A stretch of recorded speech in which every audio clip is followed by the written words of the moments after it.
दोस्तों एक बार फिर से मैं आपके लिए UPSC EPFO form fill up 2025 apply online process की अपडेट लेके आ चुके हैं। किस तरह से आप enforcement officer, accounts officer, assistant provident fund commissioner post के लिए 230 वैकेंसीज के लिए अपने फॉर्म अप्लाई कर सकते हो। स्टेप बाय स्टेप कंप्लीट जानकारी आपको इस वीडियो में दी जाएगी।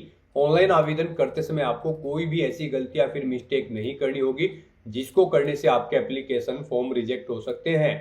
फॉर्म अप्लाई करते समय अगर कैंडिडेट को कोई भी टेक्निकल प्रॉब्लम आ रही है उसका हल आपको इस वीडियो में दिया जाएगा। ऑनलाइन आवेदन करते समय आपको कुछ महत्वपूर्ण बातों को ध्यान में रखना होगा, तभी आपका एप्लीकेशन फॉर्म सक्सेसफुली सबमिट हो पाएगा। अप्लाई करते समय आप अपनी क्वालिफिकेशन की डिटेल किस प्रकार से फिल करोगे, किस तरह से आप अपने एग्जामिनेशन सेंटर चुनोगे, डॉक्यूमेंट्स, फोटोग्राफ, सिग्नेचर कैसे और कितने केबी में आप अपलोड करोगे, फीस पेमेंट करते हुए रजिस्ट्रेशन से लेकर प्रिंट तक आपको किस प्रकार से अपना फॉर्म अप्लाई कर लेना होगा। पूरी जानकारी के लिए आपको ये वीडियो शुरू से लेके एंड तक बिना स्किप किए हुए देखनी होगी। इस वीडियो को कंप्लीटली देखने पर ही आपके सभी सवाल और डाउट क्लियर होंगे। तो चलिए दोस्तों बिना कोई वक्त गंवाए शुरू करते हैं यूपीएससी ईपीएफओ फॉर्म फिलअप 2025 की पूरी जानकारी। फॉर्म भरने से पहले आपको सबसे पहले हमारी वेबसाइट आईएनडी सरकारी नौकरी के इस पेज पर विजिट करना होगा, जिसका लिंक आपको नीचे description plus first comment box में मिल जाएगा। और हमारे इस पेज पर विजिट करके आप यहां से यूपीएससी ईपीएफओ का फॉर्म अप्लाई कर सकते हो। यूनियन पब्लिक सर्विस कमीशन संघ लोक सेवा आयोग यूपीएससी की ओर से नोटिफिकेशन रिलीज कर दिया गया था, जिसके लिए यहाँ पर पोस्ट निकली है इन्फोर्समेंट ऑफिसर या अकाउंट्स ऑफिसर यानी कि ईओ या फिर एओ और assistant provident fund commissioner APFC की टोटल 230 वैकेंसीज निकली है। ईओएओ के लिए यहाँ पर 156 वैकेंसीज है, एपीएफसी के लिए भी 74 वैकेंसीज यहाँ पर निकली है। लास्ट डेट की अगर बात की जाए तो ऑनलाइन आवेदन करने की अंतिम तिथि 18 अगस्त 2025 है। सैलरी ईओएओ के लिए लेवल 8 के अंतर्गत, एपीएफसी के लिए लेवल 10 के अंतर्गत प्रति माह के लिए आपको दी जाएगी। क्वालिफिकेशन की बात की जाए तो बैचलर डिग्री यानी कि ग्रेजुएशन से आप अप्लाई कर सकते हो। एज लिमिट ईओएओ पोस्ट के लिए मैक्सिमम 30 वर्ष है, एपीएफसी के लिए मैक्सिमम 35 वर्ष आयु सीमा है। फीस जनरल ओबीसी डब्ल्यूएस के लिए 25 रुपए सिंगल पोस्ट के लिए और 50 रुपए है 2 पोस्ट के लिए। यहाँ पर एससी एसटी पीएच फीमेल के कोई भी फीस आपको जमा नहीं करनी होगी, ऑनलाइन मोड से आप फीस पेमेंट कर सकते हो। सिलेक्शन होगा रिटर्न टेस्ट इंटरव्यू के आधार पे, ऑनलाइन अप्लाई कर सकते हो, ऑल इंडिया से अप्लाई कर सकते हो।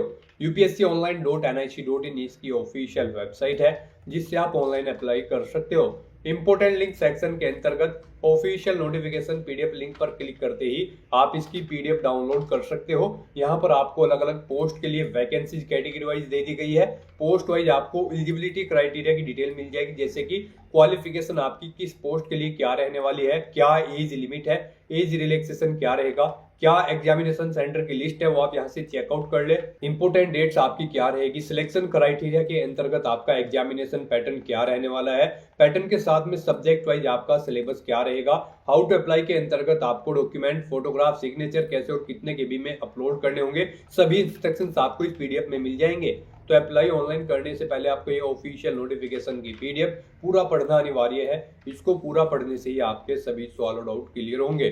पीडीएफ रीड आउट करने के बाद में आपको अप्लाई ऑनलाइन लिंक पर क्लिक करना होगा, तो आपके सामने ऑनलाइन आवेदन करने का ये ऑफिशियल पोर्टल ओपन हो जाएगा। गाइस यहाँ पर आने के बाद अगर आपने यूपीएससी के इस पोर्टल पर पहले से रजिस्ट्रेशन कर रखा है तो आपको लॉगिन के इस लिंक पर क्लिक करना है और लॉगिन करके अपना फॉर्म अप्लाई कर लेना है। यहाँ पर आप 3 तरह से लॉगिन कर सकते हो, by mobile number and OTP, by URL and password यानी कि यूनिवर्सल रजिस्ट्रेशन नंबर और पासवर्ड के साथ, या फिर ईमेल आईडी और पासवर्ड एंटर करते हुए यहाँ पर आप लॉगिन कर सकते हो। इनमें से आप किसी भी ऑप्शन का यूज करते हुए लॉगिन करें और अपना फॉर्म अप्लाई कर लें। और गाइस यहाँ पर अगर आप यूपीएससी के इस पोर्टल के थ्रू किसी भी भर्ती के लिए फर्स्ट टाइम अप्लाई करने जा रहे हो तो सबसे पहले यहाँ पर आपको अपना यूनिवर्सल रजिस्ट्रेशन कंप्लीट करना होगा। उसके लिए आपको यहाँ पर क्रिएट अकाउंट के इस लिंक पर क्लिक करना है। आपके सामने यहाँ पर रजिस्ट्रेशन का फॉर्म ओपन होगा। उससे पहले आपको कुछ जनरल इंस्ट्रक्शन दिए गए हैं, आपको इन्हें केयरफुली रीड करना है, इस चेकबॉक्स को ओके करना है और फिर आपको यहाँ पर प्रोसीड फॉर अकाउंट क्रिएशन की स्टेप पर क्लिक कर देना है। उसके बाद आपके सामने यहाँ पर कुछ इस तरह से इंटरफेस ओपन होगा। यहाँ पर आने के बाद गाइज आपको अपनी ईमेल आईडी एंटर करनी है। अपनी ईमेल आईडी एक बार फिर से एंटर करके उसे कंफर्म कर लेना है। ये कैप्चा कोड आपको यहाँ पर एंटर करना है, फिर आपको ये चेक बॉक्स को ओके करना है और उसके बाद गेट ओटीपी के इस ऑप्शन पर क्लिक कर देना है। उसके बाद आपकी रजिस्टर्ड ईमेल आईडी पर एक ओटीपी सबमिट किया जाएगा। वो ओटीपी गाइज यहाँ पर आपको एंटर करना है और उसके बाद यहाँ पर आपको वेरीफाई ईमेल के इस ऑप्शन पर क्लिक करके अपनी ईमेल आईडी को यहाँ पर वेरीफाई कर लेना है। ईमेल आईडी वेरीफाई करने के बाद फिर यहाँ पर आपको अपना मोबाइल नंबर एंटर करना है। अपना मोबाइल नंबर आपको एक बार फिर से एंटर करके उसे कंफर्म कर लेना है। ये कैप्चा कोड आपको इस बॉक्स में एंटर करना है और उसके बाद आपको इस चेक बॉक्स को ओके करना है और फिर आपको गेट ओटीपी के इस ऑप्शन पर क्लिक कर देना है। फिर आपके रजिस्टर्ड मोबाइल नंबर पर एक ओटीपी सबमिट किया गया होगा, वो ओटीपी आपको यहाँ पर एंटर करना है और फिर गाइस यहाँ पर आपको वेरीफाई मोबाइल नंबर के ऑप्शन पर क्लिक करके अपना मोबाइल नंबर भी वेरीफाई कर लेना है। अब यहाँ पर आपको अपना अकाउंट क्रिएट करने का लास्ट स्टेप कंप्लीट करना है। आपको यहाँ पर अपना पासवर्ड क्रिएट करना है। उसके लिए आपको गाइडलाइन दी गई है। यहाँ पर आपका पासवर्ड कम से कम 8 कैरेक्टर का होना चाहिए और ये अल्फा न्यूमेरिक फॉर्मेट में होना चाहिए। मींस आपके पासवर्ड में कम से कम एक अपर केस कैरेक्टर, एक लोअर केस कैरेक्टर और एक इंटीजर नंबर और एक स्पेशल कैरेक्टर जैसे कि @ या फिर $, होना चाहिए। तो कुछ इस फॉर्मेट में आपको अपना पासवर्ड यहाँ पर रेडी करना है। हमने सैंपल के तौर पर आपको ये पासवर्ड दिखाया है, वही पासवर्ड आपको यहाँ पर कंफर्म पासवर्ड फील्ड में एंटर करना है और उसके बाद गाइस यहाँ पर आपको क्रिएट पासवर्ड के इस ऑप्शन पर क्लिक कर देना है। नेक्स्ट आपके सामने मैसेज शो हो जाएगा, यहाँ पर आपका अकाउंट सक्सेसफुली क्रिएट हो चुका है। अब आपको यहाँ पर गाइड कंटिन्यू टू लॉगिन के इस ऑप्शन पर क्लिक करना है। नेक्स्ट आपके सामने यहाँ पर लॉगिन का इंटरफेस ओपन हो जाएगा। यहाँ पर आकर गाइड अब आप by mobile number and OTP के थ्रू लॉगिन कर सकते हो या फिर आप अपनी ईमेल आईडी और पासवर्ड का यूज करते हुए लॉगिन कर सकते हो। और जब आप अपना यूनिवर्सल रजिस्ट्रेशन कंप्लीट कर लोगे तो फिर आप यहाँ पर थर्ड ऑप्शन का यूज करते हुए भी लॉगिन कर पाओगे। फिलहाल यहाँ पर आप 2 ऑप्शन का यूज करते हुए लॉगिन कर सकते हो, by mobile number and OTP और ईमेल आईडी एंड पासवर्ड। तो यहाँ पर आप इन दोनों ऑप्शन में से कोई भी ऑप्शन सेलेक्ट करें जिसके थ्रू आप यहाँ पर लॉगिन करना चाहते हैं। मोबाइल एंड ओटीपी ऑप्शन अगर आप सिलेक्ट करते हैं तो फिर यहाँ पर आपको अपना मोबाइल नंबर एंटर करना है जो आपने रजिस्ट्रेशन करते हुए प्रोवाइड कराया है। ये कैप्चा कोड आपको यहाँ पर एंटर करना है और फिर यहाँ पर आपको सेंड ओटीपी के इस ऑप्शन पर क्लिक करना है। आपके रजिस्टर्ड मोबाइल नंबर पर एक ओटीपी आएगा, वो ओटीपी आपको यहाँ पर एंटर करते हुए अपने डैशबोर्ड में लॉगिन कर लेना है। और गाइस यहाँ पर अगर आप ईमेल एंड पासवर्ड के थ्रू अपना अकाउंट में लॉगिन करना चाहते हैं तो फिर यहाँ पर आपको अपनी रजिस्टर्ड ईमेल आईडी एंटर करनी है, अपना पासवर्ड आपको एंटर करना है, ये कैप्चा कोड आपको यहाँ पर एंटर करना है और साइन इन के इस ऑप्शन पर क्लिक करके आपको अपने डैशबोर्ड में लॉगिन कर लेना है। लॉगिन करने के बाद आपका डैशबोर्ड कुछ इस तरह से शो होगा। यहाँ पर आपका अकाउंट क्रिएट हो चुका है, आप इसे अब मैनेज कर सकते हो। मैनेज में आप यहाँ पर आप अपना पासवर्ड चेंज करना चाहते हैं तो वो चेंज कर सकते हैं, ईमेल आईडी चेंज करना चाहते हैं तो इसे चेंज कर सकते हैं और यहाँ पर अगर आप अपना मोबाइल नंबर चेंज करना चाहते हैं तो आप चेंज मोबाइल नंबर के ऑप्शन पर क्लिक करके अपना मोबाइल नंबर भी आप चेंज कर सकते हैं। तो यहाँ पर आने के बाद अब आपको अपना यूनिवर्सल रजिस्ट्रेशन करना है। उसके लिए यहाँ पर आपको सबसे पहले इंस्ट्रक्शन के इस लिंक पर क्लिक करना है और जनरल इंस्ट्रक्शंस को रीड करना है। यहाँ पर जैसे ही आप इंस्ट्रक्शंस के इस ऑप्शन पर क्लिक करेंगे उसके बाद आपके सामने कुछ इस तरह से इंटरफेस ओपन हो जाएगा। यहाँ पर आपको कुछ जनरल इंस्ट्रक्शंस यूनिवर्सल रजिस्ट्रेशन के लिए प्रोवाइड कराए गए हैं, आपको इन्हें केयरफुली रीड करना है। यहाँ पर आपको सभी डिटेल्स 1 बाय 1 करके रीड आउट कर लेनी है एंड तक और इस पेज को नीचे स्क्रॉल डाउन करते हुए फिर आपको प्रोसीड फॉर यूनिवर्सल रजिस्ट्रेशन के इस ऑप्शन पर क्लिक कर देना है। नेक्स्ट आपके सामने कुछ इस तरह से इंटरफेस शो होगा। अब यहाँ पर आकर आपको अपना फर्स्ट नेम एंटर करना है, मिडिल नेम एंटर करना है, लास्ट नेम एंटर करना है। मिडिल नेम लास्ट नेम नहीं है तो आप इन कॉलम को खाली छोड़ सकते हैं। फिर यहाँ पर आपको अपना फर्स्ट नेम कंफर्म कर लेना है। मिडिल नेम और लास्ट नेम अगर है तो उन्हें भी आपको एंटर करके कंफर्म कर लेना है। उसके बाद यहाँ पर आपसे पूछा गया है ऊपर आपने जो नाम प्रोवाइड कराया है क्या वो आपकी 10वीं की मार्कशीट के अकॉर्डिंग है। अगर है तो आप यस करेंगे, फिर ऑटोमेटिकली आप जो ऊपर नाम एंटर करेंगे वो यहाँ पर फिल हो जाएगा और अगर नहीं है सेम तो आप यहाँ पर नो ऑप्शन सेलेक्ट करेंगे। फिर यहाँ पर आपको एक एविडेंस देना होगा, valid readable copy of gadget notification की और फिर यहाँ पर आपको अपना फर्स्ट नेम देना है, मिडिल नेम देना है, लास्ट नेम देना है जो आपकी 10वीं के मार्कशीट के अकॉर्डिंग नहीं है उसे फिर ऐसे ही आपको यहाँ पर दोबारा से एंटर करके कंफर्म कर लेना है। गैजेट नोटिफिकेशन इशू अथॉरिटी का नाम सेलेक्ट करना है जिसने आपको गैजेट नोटिफिकेशन इशू किया है। डिस्ट्रिक्ट सेलेक्ट करना है जहां से आपको वो नोटिफिकेशन मिला है गैजेट का, और फिर आपको गैजेट नोटिफिकेशन नंबर यहाँ पर देना है। इशू डेट यहाँ पर आपको एंटर करनी है और फिर यहाँ पर आपको अपना वो नोटिफिकेशन अपलोड करना है। 50 KB से 300 KB के बीच में उसका साइज होना चाहिए। PDF फॉर्मेट में आपका डॉक्यूमेंट होना चाहिए। आपको चूज फाइल बटन पर क्लिक करना है, फाइल को सिलेक्ट करना है और अपलोड गैजेट डॉक्यूमेंट के इस ऑप्शन पर क्लिक करके आपको अपना यहाँ पर ये नेम का सर्टिफिकेट अपलोड कर देना है गैजेट डॉक्यूमेंट। और अगर यहाँ पर गाइज आपका नाम सेम है तो बस यहाँ पर आप यस ऑप्शन सिलेक्ट करेंगे, ऑटोमेटिकली यहाँ पर आपका नाम जो आप ऊपर एंटर करेंगे वही यहाँ पर फिल हो जाएगा। उसके बाद यहाँ पर आपको जेंडर सिलेक्ट करना है अपना, उसे एक बार फिर से सिलेक्ट करके कंफर्म कर लेना है। फिर यहाँ पर आपको अपनी डेट ऑफ बर्थ एंटर करनी है, पहले डे फिर मंथ फिर ईयर, फिर उसे एक बार फिर से एंटर करके कंफर्म कर लेनी है। उसके बाद यहाँ पर आपको अपने फादर का फुल नेम देना है, उसे एक बार फिर से एंटर करके कंफर्म कर लेना है। मदर का नाम देना है, उसे भी कंफर्म कर लेना है। कोई गार्जियन का नाम देना चाहते हैं तो आप वो एंटर करें, उसे भी कंफर्म कर लें। और फिर यहाँ पर गाइज आप नेक्स्ट एंड रिव्यू के इस ऑप्शन पर क्लिक कर दें। फिर आपने जो पीछे डिटेल प्रोवाइड कराई है उसका पूरा प्रीव्यू यहाँ पर आपको शो कर दिया गया है। आपको सभी डिटेल्स केयरफुली चेकआउट करनी है। कहीं पर कोई मिस्टेक है तो आप एडिट के बटन पर क्लिक करके एडिट कर सकते हैं, और अगर सभी चीजें ओके हैं तो फिर यहाँ पर बस अब आपको सबमिट के इस ऑप्शन पर क्लिक करना है और अपनी आइडेंटिटी प्रोफाइल की डिटेल को सबमिट कर देना है। नेक्स्ट यहाँ पर आपको अपनी 10वीं क्लास की डिटेल प्रोवाइड करनी है। यहाँ पर आपसे पूछा गया है आपने अपनी 10वीं क्लास कहां से पास आउट की है, इंडिया से या फिर आउटसाइड ऑफ इंडिया से। आप अपने अकॉर्डिंग ऑप्शन सिलेक्ट करें।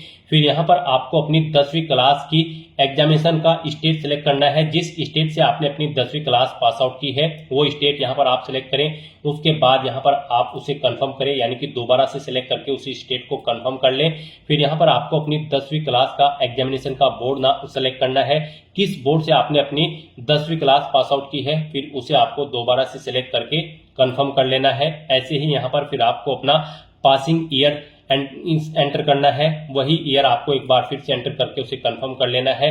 फिर आपको अपना पासिंग सर्टिफिकेट नंबर, यानी कि आपको अपनी 10वीं क्लास के सर्टिफिकेट का नंबर यहाँ पर देना है, उसे एक बार फिर से एंटर करके कंफर्म कर लेना है। फिर यहाँ पर आपको अपनी 10वीं क्लास का रोल नंबर एंटर करना है, उसे एक बार फिर से एंटर करके कंफर्म कर लेना है। फिर आपको आपकी 10वीं क्लास का जो सर्टिफिकेट है वो किस डेट को इशू हुआ है वो डेट यहाँ पर आपको मेंशन करनी है DDMMYY फॉर्मेट में, उसे एक बार फिर से एंटर करके आपको कंफर्म कर लेना है। फिर यहाँ पर आपको बताना है आपका जो रिजल्ट था वो CGPA में था, परसेंटेज में था या फिर ग्रेड पॉइंट में था। आप अपने अकॉर्डिंग यहाँ पर ऑप्शन सिलेक्ट करें और फिर उसकी डिटेल दें। परसेंटेज अगर था तो यहाँ पर आप अपनी परसेंटेज एंटर करें, जैसे कि अगर आपके 60% मार्क्स है तो आप 60.00 यहाँ पर एंटर करेंगे। उसके बाद यहाँ पर आपको अपनी 10वीं क्लास का रिजल्ट या फिर सर्टिफिकेट अपलोड करना है।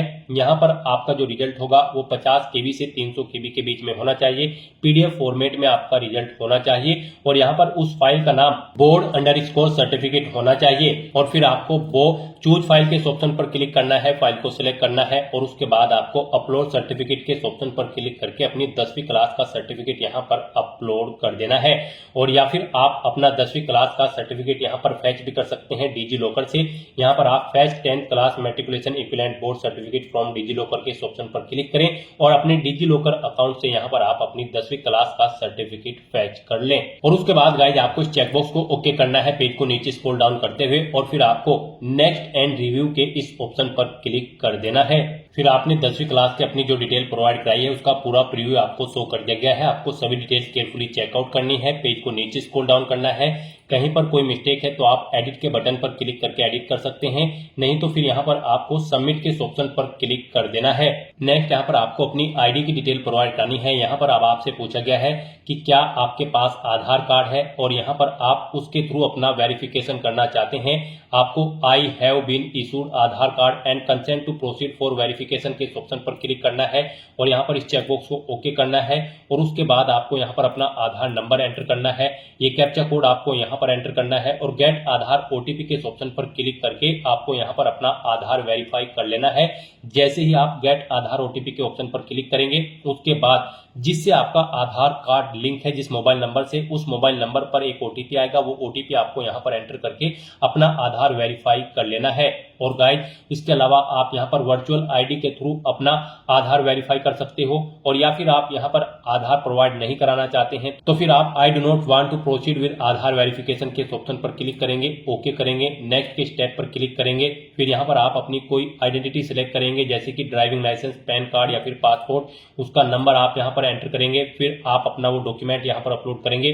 वो डॉक्यूमेंट आपका यहाँ पर 20 KB से 200 KB के बीच में होना चाहिए और यहाँ पर उसका नाम ID_, कार्ड होना चाहिए और ये JPG फॉर्मेट में होना चाहिए। आपको चूज फाइल बटन पर क्लिक करना है, फाइल को सिलेक्ट करना है और फिर यहाँ पर आपको इस ऑप्शन पर फोटो आईडी के इस ऑप्शन पर क्लिक करके अपलोड फोटो आईडी के इस ऑप्शन पर क्लिक करके अपना डॉक्यूमेंट अपलोड कर देना है। गाइस यहाँ पर हम आपको सजेस्ट करेंगे यहाँ पर आप आधार ऑप्शन सिलेक्ट करें और अपना आधार यहाँ पर आप वेरीफाई कर लें। यहाँ पर अगर आप अपनी फोटो आईडी प्रोवाइड कराते हैं तो फिर यहाँ पर आपको जब आप एग्जामिनेशन सेंटर पर जाएंगे तो उससे 1 घंटा पहले आपको रिपोर्ट करना होगा और फिर वहां पर आपको अपना आधार वेरीफाई कराना होगा। तो बेटर यही होगा यहाँ पर आप आधार कार्ड ऑप्शन का यूज करते हुए यहीं पर आप अपना आधार वेरीफाई कर लें। यहाँ पर आप I have been issued Aadhaar card and consent to proceed for verification के ऑप्शन पर क्लिक करें। इस चेकबॉक्स को ओके करें, अपना आधार नंबर यहाँ पर आप एंटर करें, ये कैप्चा कोड आप यहाँ पर एंटर करें और फिर उसके बाद आप गेट आधार ओटीपी के इस ऑप्शन पर क्लिक करें। फिर आपके मोबाइल नंबर पर एक ओटीपी आएगा जिससे आपका आधार लिंक है। वो ओटीपी आपको यहाँ पर एंटर करके अपना आधार वेरीफाई कर लेना है और फिर आपको नेक्स्ट एंड रिव्यू के इस ऑप्शन पर क्लिक कर देना है। फिर आपने जो डिटेल प्रोवाइड कराई होगी उसका आपको प्रीव्यू शो कर दिया जाएगा और उसके बाद गाइज आपको एडिट करना है तो आप एडिट कर सकते हैं, नहीं तो आपको सबमिट के ऑप्शन पर क्लिक कर देना है।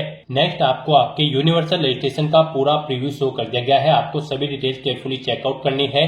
कहीं पर कोई मिस्टेक है तो आप एडिट के इस ऑप्शन पर क्लिक करके एडिट कर सकते हैं और सभी चीजें ओके हैं तो बस यहाँ पर अब आपको लॉक एंड सबमिट के इस ऑप्शन पर क्लिक करना है। इस तरह से यहाँ पर आपका यूनिवर्सल रजिस्ट्रेशन कंप्लीट हो जाएगा। आपको एक यूनिवर्सल रजिस्ट्रेशन नंबर प्रोवाइड कराया गया है, आपको उसे केयरफुली नोट डाउन करके रख लेना है फ्यूचर यूज के लिए। यह नंबर आपकी रजिस्टर्ड ईमेल आईडी पर भी सबमिट किया गया है, आपको इसे केयरफुली नोट डाउन करके रख लेना है फ्यूचर यूज के लिए। और यहाँ पर गाइड अब आपको फॉर्म अप्लाई करना है, कॉमन एप्लीकेशन फॉर्म। उसके लिए आपको इंस्ट्रक्शन दिए गए हैं, आपको इन्हें केयरफुली रीड करना है, पेज को नीचे स्क्रॉल डाउन करना है और फिर गाइड यहाँ पर आपको proceed for common application form के इस ऑप्शन पर क्लिक कर देना है।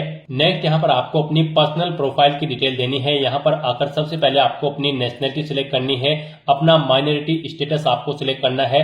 आप माइनॉरिटी के अंतर्गत आते हैं तो यस करें और फिर आप अपना माइनॉरिटी ग्रुप यहाँ पर सिलेक्ट करें, और नहीं आते हैं तो आपको यहाँ पर नो ऑप्शन सिलेक्ट करना है। उसके बाद आपको अपनी मातृभाषा यहाँ पर सिलेक्ट करनी है, अपना स्टेट डोमिसाइल आपको यहाँ पर सिलेक्ट करना है, यानी कि जिस स्टेट का डोमिसाइल आपके पास है वो यहाँ पर आप सिलेक्ट करें। फिर अपना मैरिटल स्टेटस आप बताएं, यहाँ पर आप मैरिड हो, अनमैरिड हो, विडो हो या फिर डाइवोर्स हो, आप अपने अकॉर्डिंग ऑप्शन सिलेक्ट करें। प्लेस ऑफ बर्थ यहाँ पर आप सिलेक्ट करें, आपका जन्म इंडिया में हुआ है या फिर आउटसाइड ऑफ इंडिया में हुआ है तो फिर यहाँ पर आप स्टेट सिलेक्ट करें।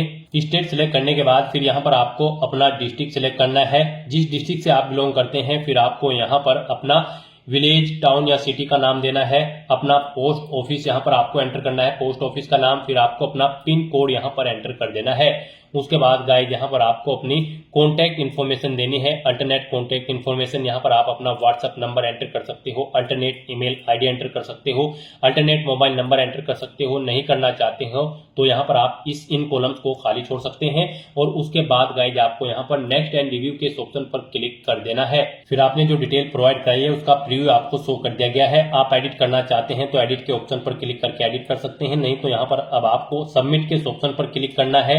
नेक्स्ट यहाँ पर आपको अपनी पेरेंट्स की प्रोफाइल की डिटेल देनी है। यहाँ पर आपको आपके फादर का नाम ऑटोमेटिकली फिर मिलेगा जो आपने रजिस्ट्रेशन टाइम पे प्रोवाइड कराया था। फिर उनका स्टेटस बताना है, उनकी मृत्यु हो चुकी है या फिर जिंदे हैं। उसके बाद आपको उनका ऑक्यूपेशन यानी कि व्यवसाय सिलेक्ट करना है, उनकी एनुअल इनकम यहाँ पर आपको एंटर करनी है, उनकी नेशनलिटी आपको सिलेक्ट कर लेनी है। फिर आपको उनका स्टेट सिलेक्ट करना है जिससे वो ओरिजिनली बिलोंग करते हैं। उसके बाद उनका डिस्ट्रिक्ट यहाँ पर आपको सिलेक्ट कर लेना है, जिस डिस्ट्रिक्ट से वो बिलोंग करते हैं। उसके बाद गाइस यहाँ पर आपको आपको ऐसे ही अपनी मदर की डिटेल देनी है। यहाँ पर आपको आपकी मदर का नेम भी ऑटोमेटिकली फिर मिल जाएगा जो आपने रजिस्ट्रेशन टाइम पे प्रोवाइड किया था। उनका स्टेटस बताना है, वो जीवित है या फिर उनकी मृत्यु हो चुकी है। उनका व्यवसाय आपको सिलेक्ट कर लेना है। एनुअल इनकम उनकी आपकी यहाँ पर आपको एंटर करनी है। नेशनलिटी उनकी सिलेक्ट करनी है। स्टेट सिलेक्ट करना है जिससे वो बिलोंग करती है। उनका डिस्ट्रिक्ट यहाँ पर आपको स्टेट के अकॉर्डिंग सिलेक्ट कर लेना है। और उसके बाद गाइस यहाँ पर आपको नेक्स्ट एंड रिव्यू के इस ऑप्शन पर क्लिक कर देना है। फिर आपने जो डिटेल प्रोवाइड कराई है उसका प्रीव्यू आपको यहाँ पर शो कर दिया जाएगा। यहाँ पर आप एडिट करना चाहते हैं तो एडिट कर सकते हैं, नहीं तो यहाँ पर अब आपको सबमिट के ऑप्शन पर क्लिक करना है और अपनी डिटेल को आपको सबमिट कर देना है। नेक्स्ट यहाँ पर आपको अपनी सोशल कैटेगरी प्रोफाइल की डिटेल देनी है। यहाँ पर आपको अपनी कम्युनिटी सिलेक्ट करनी है। यहाँ पर अगर आप रिजर्व कैटेगरी से बिलोंग करते हैं तो फिर आपको अपनी कैटेगरी का सर्टिफिकेट नंबर देना है। इश्यूइंग अथॉरिटी का नाम देना है, किसने आपको वो सर्टिफिकेट इशू किया है। उसके बाद यहाँ पर आपको डेजिग्नेशन देनी है उस अथॉरिटी की जिसने आपको वो यहाँ पर सर्टिफिकेट प्रोवाइड कराया है। वो कलेक्टर है, डिस्ट्रिक्ट मजिस्ट्रेट है या फिर डिप्टी कमिश्नर। आप अपने अकॉर्डिंग ऑप्शन सिलेक्ट करें। स्टेट सिलेक्ट करें, किस स्टेट का आपके पास सर्टिफिकेट है वो आपका। उसके बाद यहाँ पर आपको इशू डेट उसकी एंटर करनी है, किस डेट को इशू हुआ है। एड्रेस ऑफ इशूइंग अथॉरिटी, जिस अथॉरिटी ने आपको वो इशू कराया है उसका एड्रेस यहाँ पर आपको देना है। यहाँ पर आपको अपनी कास्ट का नाम एंटर करना है जिसका सर्टिफिकेट आपके पास है। यहाँ पर आपको अपनी कास्ट का नाम एंटर करना है। फिर आपको central list with serial number caste type community certificate का यहाँ पर आपको एंटर करना है, यानी कि आपको अपने कास्ट सर्टिफिकेट का सीरियल नंबर यहाँ पर देना है। उसके बाद यहाँ पर आपको अपना सर्टिफिकेट अपलोड करना है। उसका साइज 50 KB से 300 KB के बीच में होना चाहिए और PDF फॉर्मेट में आपकी फाइल होनी चाहिए। नाम आपकी फाइल का कास्ट_सर्टिफिकेट होना चाहिए। तो यहाँ पर आपको चूज फाइल के इस ऑप्शन पर क्लिक करना है, फाइल को सिलेक्ट करना है और फिर आपको अपलोड कैटेगरी सर्टिफिकेट के ऑप्शन पर क्लिक करके यहाँ पर अपना कैटेगरी सर्टिफिकेट अपलोड कर देना है। और गाइस यहाँ पर अगर आप यहाँ पर डिजी लॉकर से अपना ये सर्टिफिकेट अपलोड करना चाहते हैं तो fetch caste certificate from DigiLocker के ऑप्शन पर क्लिक करें। यहाँ पर आप अपना सर्टिफिकेट डिजी लॉकर से भी फैच कर सकते हो। और उसके बाद गाइस आपको इस चेकबॉक्स को ओके करना है और फिर आपको नेक्स्ट एंड रिव्यू करते हुए अपना डाटा यहाँ पर सबमिट कर देना है। फिर आपने जो डिटेल प्रोवाइड कराई है उसका प्रीव्यू यहाँ पर आपको शो कर दिया गया है। यहाँ पर कोई मिस्टेक है तो आप एडिट के बटन पर क्लिक करके एडिट कर सकते हो, नहीं तो यहाँ पर आपको सबमिट के ऑप्शन पर क्लिक करके अपना डाटा सबमिट कर देना है। नेक्स्ट यहाँ पर आपको अपनी डिसेबिलिटी प्रोफाइल की डिटेल देनी है। यहाँ पर आपसे पूछा गया है कि क्या आप PWD या फिर PWBD कैंडिडेट हैं। अगर है तो यहाँ पर आप यस ऑप्शन सेलेक्ट करें। अपनी डिसेबिलिटी की परसेंटेज, यहाँ पर आपकी डिसेबिलिटी की परसेंटेज 40% या उससे अबव है, अगर है तो आप यस करें और फिर यहाँ पर आप अपनी डिसेबिलिटी की परसेंटेज दें, सर्टिफिकेट नंबर दें डिसेबिलिटी सर्टिफिकेट का, वो कब इशू हुआ है वो डेट आप यहाँ पर सिलेक्ट करें। डेजिग्नेशन दें उस अथॉरिटी की जिसने आपको ये सर्टिफिकेट इशू कराया है। स्टेट सिलेक्ट करें। एड्रेस ऑफ इशूइंग अथॉरिटी यहाँ पर आप दें। डिसेबिलिटी का type as per disability certificate यहाँ पर आप एंटर करें। अपना डिसेबिलिटी सर्टिफिकेट यहाँ पर आप अपलोड करें। और अगर आप यहाँ पर PWD या फिर PWBD कैंडिडेट नहीं है तो यहाँ पर आपको नो ऑप्शन सिलेक्ट करना है। फिर यहाँ पर आपसे पूछा गया कि क्या आपको कभी रिकमेंडेड किया गया है PWD या फिर PWBD कैंडिडेट के तौर पर UPSC के किसी पास्ट के एग्जामिनेशन में। अगर किया गया है तो यस करें और फिर उसकी डिटेल दे, जैसे कि name of exam, roll number, उसका एग्जामिनेशन का ईयर। और नहीं किया गया है तो आपको नो ऑप्शन सिलेक्ट करना है, इस चेकबॉक्स को ओके करना है और उसके बाद आपको नेक्स्ट एंड रिव्यू के इस ऑप्शन पर क्लिक कर देना है। उसके बाद आपको आपकी डिटेल का प्रीव्यू शो कर दिया जाएगा। एडिट करना चाहते हैं तो आप एडिट के ऑप्शन पर क्लिक करके एडिट कर सकते हैं, नहीं तो आपको यहाँ पर सबमिट के ऑप्शन पर क्लिक करके अपना डाटा यहाँ पर सबमिट कर देना है। नेक्स्ट यहाँ पर आपको अपनी एड्रेस की डिटेल देनी है। यहाँ पर आप पहले अपना कोरोस्पोंडेंस एड्रेस एंटर करें, उसके बाद आप अपना परमानेंट एड्रेस यहाँ पर एंटर करें। और अगर आपका परमानेंट एड्रेस आपके कोरोस्पोंडेंस एड्रेस के अकॉर्डिंग सेम है तो यहाँ पर आप is your permanent address same as correspondence address में यस के इस ऑप्शन पर क्लिक कर दें। ऑटोमेटिकली आपका परमानेंट एड्रेस आपके कोरोस्पोंडेंस एड्रेस के अकॉर्डिंग फिल हो जाएगा। और उसके बाद गाइस आपको यहाँ पर नेक्स्ट के इस ऑप्शन पर क्लिक करके अपना डाटा सबमिट कर देना है। फिर यहाँ पर आपको अपने फादर के एड्रेस की डिटेल देनी है। आपसे पूछा गया है कि क्या आपके फादर का एड्रेस आपके कोरोस्पोंडेंस एड्रेस के अकॉर्डिंग सेम है। अगर है तो आप यस ऑप्शन सिलेक्ट करें, नहीं है तो आप नो ऑप्शन सिलेक्ट करें। फिर यहाँ पर आपसे पूछा गया कि क्या आपके फादर का एड्रेस आपके परमानेंट एड्रेस के अकॉर्डिंग सेम है। अगर है तो यस करें, नहीं तो नो ऑप्शन सिलेक्ट करें। और फिर यहाँ पर आप अपने फादर का एड्रेस एंटर करके नेक्स्ट के इस ऑप्शन पर क्लिक कर दें। नेक्स्ट ऐसे यहाँ पर आपको अपनी मदर का एड्रेस देना है। यहाँ पर आपसे पूछा गया है कि क्या आपकी मदर का एड्रेस सेम है आपके फादर के एड्रेस के, अगर है तो यस करें और फिर आप यहाँ पर नेक्स्ट एंड रिव्यू के इस ऑप्शन पर क्लिक कर दें। नहीं है तो आप नो ऑप्शन सेलेक्ट करें और उनका एड्रेस यहाँ पर एंटर करके फिर नेक्स्ट एंड रिव्यू के ऑप्शन पर क्लिक करें। फिर आपको आपके एड्रेस की प्रोफाइल का पूरा प्रीव्यू यहाँ पर शो कर दिया जाएगा। आपको सभी डिटेल्स केयरफुली चेकआउट करनी है। कहीं पर कोई मिस्टेक है तो आप एडिट के बटन पर क्लिक करके एडिट कर लें, नहीं तो फिर आप यहाँ पर सबमिट के ऑप्शन पर क्लिक करके अपना डाटा सबमिट कर दें। नेक्स्ट यहाँ पर आपको अपनी एजुकेशनल प्रोफाइल की डिटेल देनी है। यहाँ पर आपको अपनी एजुकेशनल क्वालिफिकेशन की डिटेल 12वीं क्लास से स्टार्ट करनी है। यहाँ पर आपसे पूछा गया कि क्या आपने अपनी एजुकेशन इंडिया से पास आउट की है या फिर आउटसाइड ऑफ इंडिया, आप अपने अकॉर्डिंग ऑप्शन सेलेक्ट करें। गाइस यहाँ पर आपको अपनी 12वीं क्लास से लेकर आपकी जो भी हायर क्वालिफिकेशन है उस तक की पूरी डिटेल यहाँ पर आपको प्रोवाइड कर देनी है। जैसे कि अगर आपने ग्रेजुएशन, पोस्ट ग्रेजुएशन या फिर पीएचडी कर रखी है तो उनकी डिटेल्स भी यहाँ पर आपको प्रोवाइड करनी है। लेकिन सबसे पहले यहाँ पर आपको अपनी 12वीं क्लास की डिटेल प्रोवाइड करनी है, यानी कि आपको 12वीं क्लास की डिटेल से ही यहाँ पर अपनी क्वालिफिकेशन की डिटेल को ऐड करना स्टार्ट करना है। यहाँ पर सबसे पहले आपको अपनी क्वालिफिकेशन का लेवल सिलेक्ट करना है, हायर सेकेंडरी 10+2। उसके बाद यहाँ पर आपको अपनी क्वालिफिकेशन लेवल का स्टेटस बताना है, आपने कंप्लीट कर ली है या फिर अपियर्ड हो। कंप्लीट अगर कर ली है तो फिर यहाँ पर आपको अपनी क्वालिफिकेशन का पासिंग स्टेट सेलेक्ट करना है, जिस स्टेट से आपने अपनी 12वीं क्लास पास आउट की है। उसके बाद आपको एग्जामिनेशन बोर्ड का नाम सेलेक्ट करना है, जिस बोर्ड से आपने अपनी 12वीं क्लास पास आउट की है। उसके बाद आपको स्कूल, इंस्टीट्यूट या कॉलेज का नाम देना है। फिर यहाँ पर आपको अपनी 12वीं क्लास के सब्जेक्ट एंटर करने हैं। यहाँ पर आपको 1 बाय 1 करके अपनी 12th क्लास के सब्जेक्ट एंटर कर देने हैं, कोमा लगाते हुए, जैसे यहाँ पर आपको एग्जाम्पल के तौर पर दिखाया गया है। फिजिक्स, मैथमेटिक्स, कॉमर्स या फिर जो भी आपके पास सब्जेक्ट है वो यहाँ पर आपको एंटर कर देने हैं। फिर यहाँ पर आपको अपनी 12वीं क्लास का रोल नंबर देना है, डेट ऑफ क्वालिफिकेशन देनी है, कब आपकी 12th यहाँ पर कंप्लीट हुई है, कंप्लीशन डेट यहाँ पर आपको देनी है, सर्टिफिकेट इशू आपको, या फिर आप वो भी डेट दे सकते हैं जब आपको यहाँ पर 12वीं क्लास का सर्टिफिकेट इशू हुआ था, DDMMYY फॉर्मेट में। उसके बाद यहाँ पर आपको अपना बताना है कि आपने 12वीं क्लास का जो रिजल्ट था वो CGPA में है, परसेंटेज में है या फिर GPA ग्रेड पॉइंट एवरेज में है। आप अपने अकॉर्डिंग ऑप्शन सेलेक्ट करें। परसेंटेज में अगर है तो यहाँ पर आप अपनी परसेंटेज एंटर करें। उसके बाद यहाँ पर आपको अपना मीडियम बताना है, स्ट्रीम कोर्स का। आपका जो कोर्स था वो इंग्लिश में था, हिंदी में था, गुजराती में था, जिस भी लैंग्वेज में था आप यहाँ पर ऑप्शन सेलेक्ट करें और फिर आप यहाँ पर ऐड के इस ऑप्शन पर क्लिक करके अपनी ये डिटेल यहाँ पर ऐड कर दें।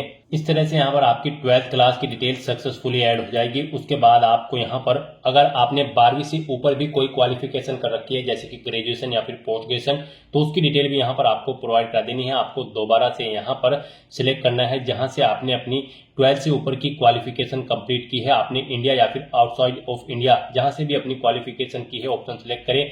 फिर यहाँ पर आने के बाद आपको अपना क्वालिफिकेशन का लेवल सिलेक्ट कर लेना है, ग्रेजुएशन या फिर पोस्ट ग्रेजुएशन, और सेम ऐसे ही यहाँ पर आपको अपनी डिटेल देनी है। क्वालिफिकेशन का लेवल यानी कि स्टेटस सिलेक्ट करना है, आपने कंप्लीट कर ली है या फिर आप अपियर्ड हो। फिर यहाँ पर आपको बताना है किस में आपने अपनी ग्रेजुएशन की है, मेडिकल, इंजीनियरिंग, साइंस या ह्यूमैनिटी, आप अपने अकॉर्डिंग ऑप्शन सेलेक्ट करें।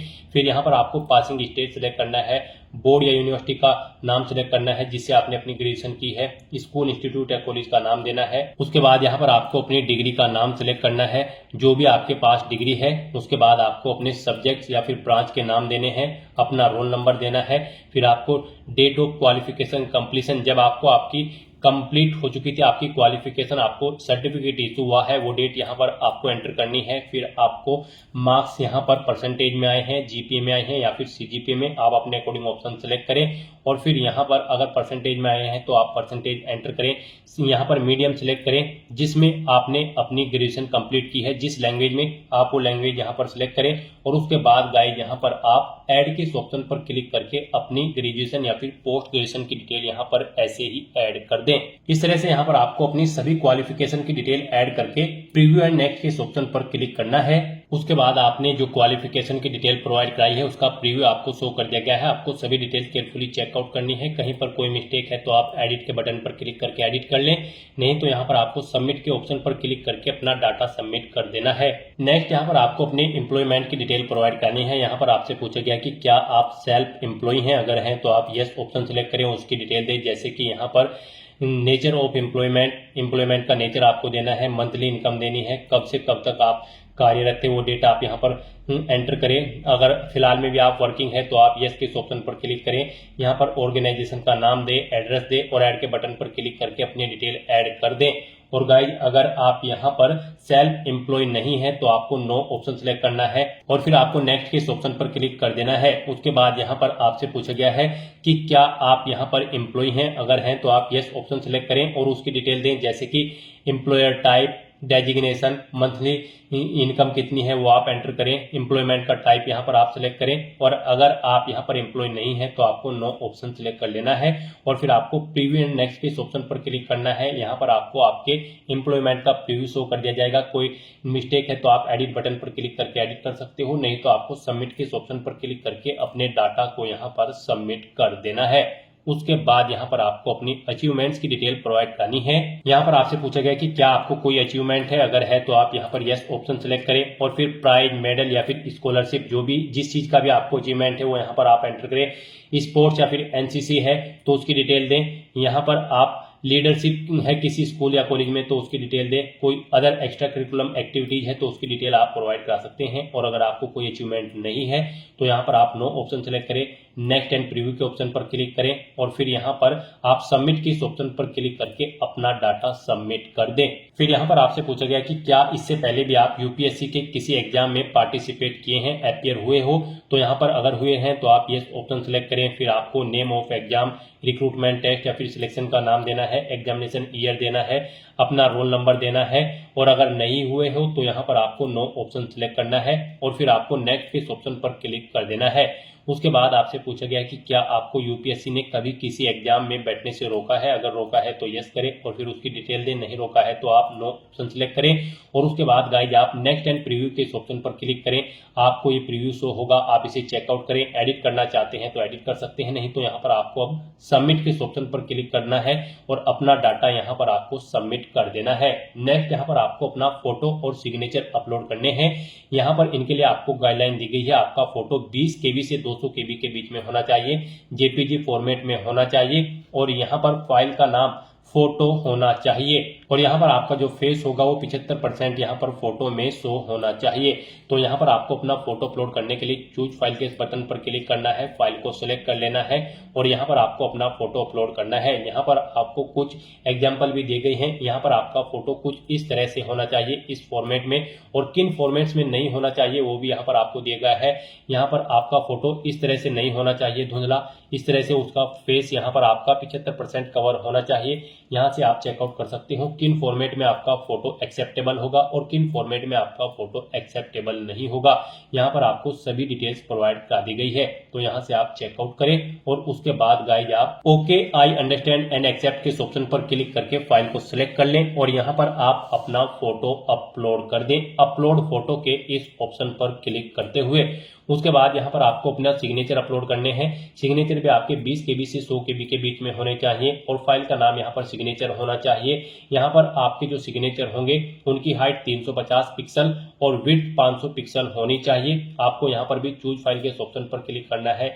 यहाँ पर आपको एग्जाम्पल दी गई है किस तरह से आपके सिग्नेचर एक्सेप्टेबल होंगे, इस तरह से यहाँ पर आपके सिग्नेचर एक्सेप्टेबल होंगे और इन फॉर्मेट्स में आपके सिग्नेचर यहाँ पर एक्सेप्टेबल नहीं होंगे। तो यहाँ पर आपको देख लेना है कि किन फॉर्मेट में आपके सिग्नेचर यहाँ पर एक्सेप्टेबल होंगे। फिर आपको okay I understand and accept के ऑप्शन पर क्लिक करते हुए फाइल को सिलेक्ट कर लेना है और उसके बाद आपको अपलोड सिग्नेचर के ऑप्शन पर क्लिक करके अपने सिग्नेचर भी यहाँ पर आपको अपलोड कर देने हैं और उसके बाद गाइज आपको यहाँ पर सेव एंड सबमिट के इस ऑप्शन पर क्लिक करना है। नेक्स्ट आपके सामने कुछ इस तरह से इंटरफेस ओपन होगा। अब यहाँ पर अगर आप व्यू प्रिंट माय प्रोफाइल के ऑप्शन पर क्लिक करके यहाँ पर आप अपनी प्रोफाइल का एक हार्ड कॉपी प्रिंट आउट भी ले सकते हो और फिर गाइज यहाँ पर आपको होम के इस ऑप्शन पर क्लिक करना है। नेक्स्ट आपके सामने कुछ इस तरह से इंटरफेस ओपन होगा। यहाँ पर आप अपने कॉमन एप्लीकेशन फॉर्म में कुछ एडिट करना चाहते हैं तो आप एडिट कर सकते हैं और यहाँ पर गाइज अब आपको अप्लाई फॉर एग्जामिनेशंस के इस लिंक पर क्लिक करना है। नेक्स्ट आपके सामने कुछ इस तरह से इंटरफेस तो होगा। अब यहाँ पर गाइज आपको assistant provident fund commissioner, enforcement officer और अकाउंट्स ऑफिसर के सामने अप्लाई की इस टैब पर क्लिक करना है इस भर्ती पर अप्लाई करने के लिए। नेक्स्ट आपके सामने कुछ इस तरह से इंटरफेस तो होगा। यहाँ पर आपकी सभी डिटेल्स यूनिवर्सल रजिस्ट्रेशन से फैच कर ली गई है। यहाँ पर आपको व्यू/एडिट के ऑप्शन पर क्लिक करके अपनी इन सभी डिटेल्स को व्यू कर लेना है। उसके बाद इन सभी के सामने आपको ग्रीन कलर का ओके का ये चिन्ह मिल जाएगा। फिर आपको डिक्लेरेशन सेक्शन में आकर इस चेकबॉक्स को ओके करना है।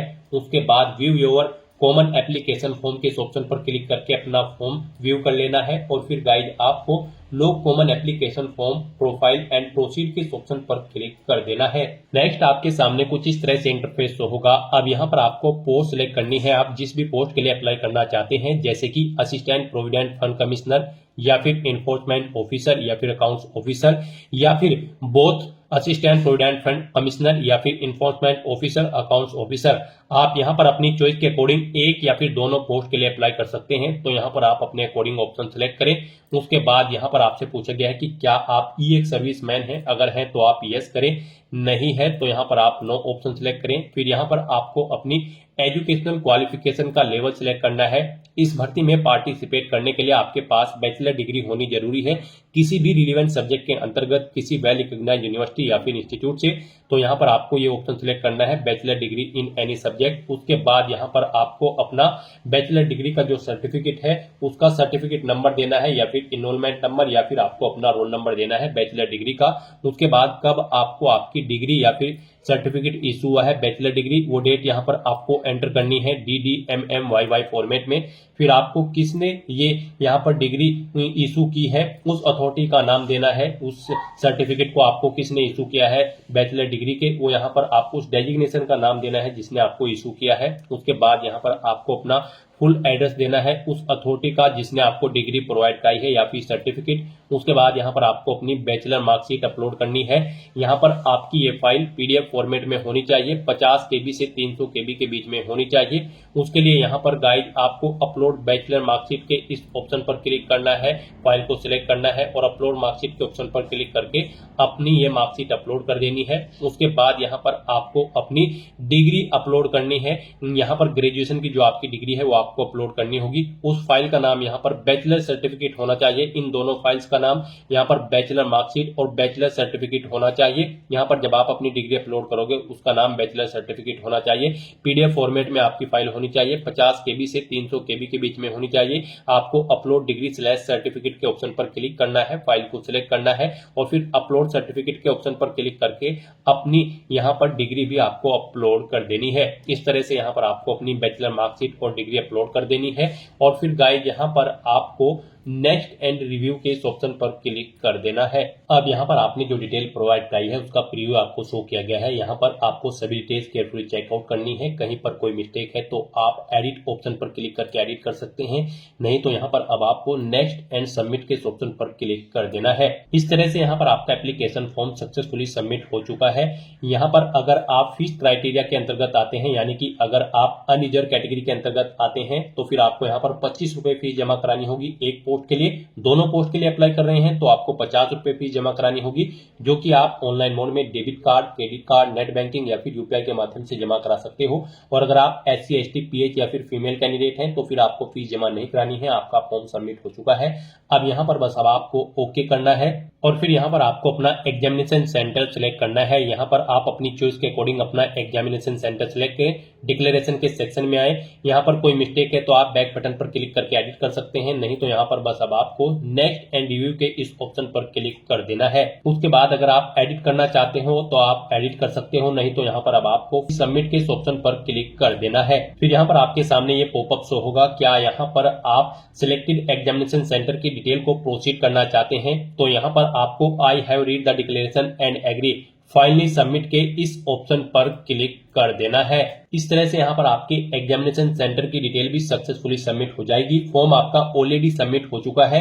अब यहाँ पर आपको आपका कंप्लीट फॉर्म शो कर दिया गया है। आपको पेज को नीचे स्क्रॉल डाउन करना है और प्रिंट के इस ऑप्शन पर क्लिक करके अपने एप्लीकेशन फॉर्म का एक हार्ड कॉपी प्रिंट आउट ले लेना है, फ्यूचर यूज के लिए, फ्यूचर रेफरेंस के लिए। फिर आपको यहाँ पर होम के ऑप्शन पर क्लिक करके UPSC के इस पोर्टल पर आ जाना है और यहाँ पर माई एप्लीकेशन के इस लिंक पर क्लिक करके चेकआउट कर लेना है कि आपका एप्लीकेशन फॉर्म सक्सेसफुली सबमिट हो चुका है या फिर नहीं। जैसे ही आप माई एप्लीकेशन के इस लिंक पर क्लिक करेंगे तो आपके सामने यहाँ पर आपने जो एप्लीकेशन फॉर्म सक्सेसफुली सबमिट कर दिए हैं वो यहाँ पर आपको शो कर दिए जाएंगे। यहाँ से आप चेकआउट कर सकते हो आपका assistant provident fund commissioner, enforcement officer और अकाउंट ऑफिसर पोस्ट के लिए फॉर्म सक्सेसफुली सबमिट हो चुका है। यहाँ पर डेट भी आपको प्रोवाइड कर दी जाएगी और टाइम भी कि किस टाइम और डेट को आपका फॉर्म यहाँ पर सक्सेसफुली सबमिट हुआ है। यहाँ से भी आप प्रिंट के इस ऑप्शन पर क्लिक करके अपने एप्लीकेशन फॉर्म का एक हार्ड कॉपी प्रिंट आउट ले सकते हो फ्यूचर यूज के लिए, फ्यूचर रेफरेंस के लिए। तो दोस्तों ऐसे आप UPSC, EPFO, enforcement officer, accounts officer और असिस्टेंट प्रोविडेंट फंड कमिश्नर की पोस्ट के लिए फॉर्म अप्लाई कर सकते हो बिना कोई मिस्टेक किए हुए, स्टेप बाय स्टेप। आज की इस वीडियो में बस इतना ही। आई होप वीडियो आपको पसंद आई होगी। अगर पसंद आई हो तो इसे लाइक और शेयर करें। चैनल पर नए हो तो इसे सब्सक्राइब कर लें। Thanks for watching.